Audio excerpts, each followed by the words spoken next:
Кайырлы күн достар. Бізге бүгін соғым келді. Ең бірінші соғымнан дайындалатын тағам қуырдақ. Қуырдақты қалай дайындаймыз? Видеоның соңына дейін қараңыздар. Ең алдымен соғымның ішек құрылысы, ішкі мүшелері, жүрек, бауыр, бүйрек және қабырға қосымша ет алып бірге қуыратын боламыз. Қабырғаларымызды бөлшектеп аламыз, еттерімізді барлығын турап аламыз.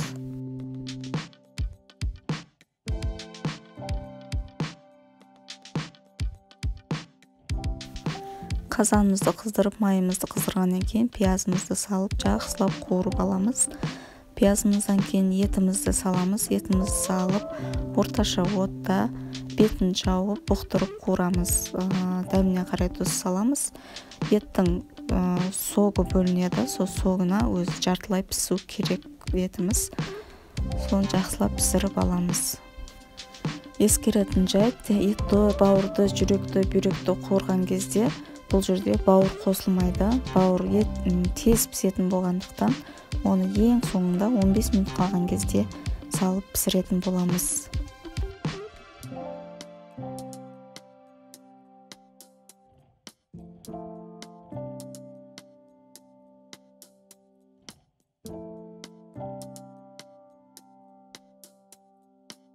Мінекей қараңыздар, свежий етіміздің соғы бөлінеді. Сол соққа жартылай пісетін болады. Арасында қозғап, бетін жауып бұқтыратын боламыз.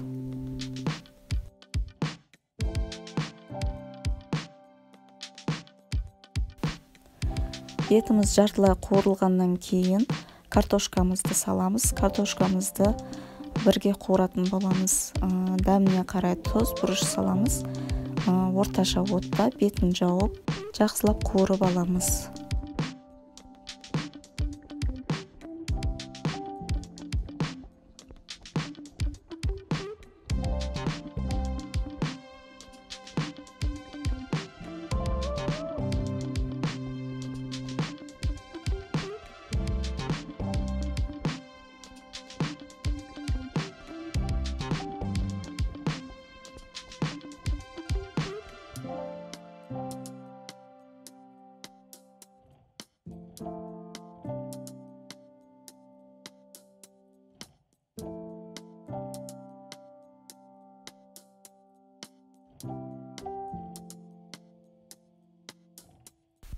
Етіміз бен картошкамыз жақсылап қуырылғаннан кейін су құйып, бетін жауып, жай отта бұқтырып қоятын боламыз жарты сағатқа.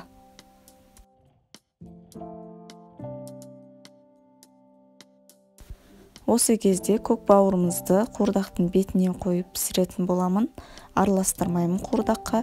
Араластыратын болсаңыздар, қап-қара болып, көк бауырымыз езіліп кетеді да, қуырдағымыз қап-қара болып кетеді.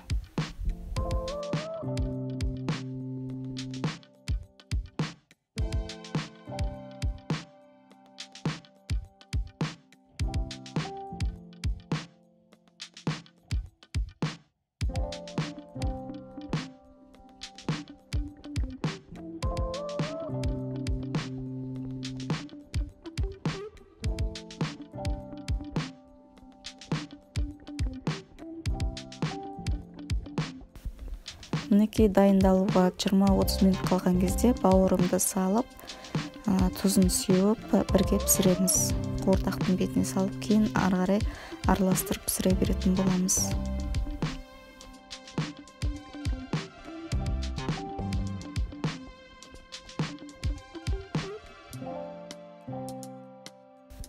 Қуырдағымызды 10-15 минут сайын қозғап тұруымыз керек. Қазанның астына жабысып қалуы мүмкін.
Мінекей қуырдағымыз дайын болды. Өте дәмді, өте керемет болып шықты.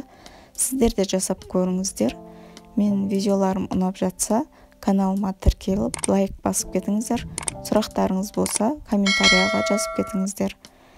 Рахмет.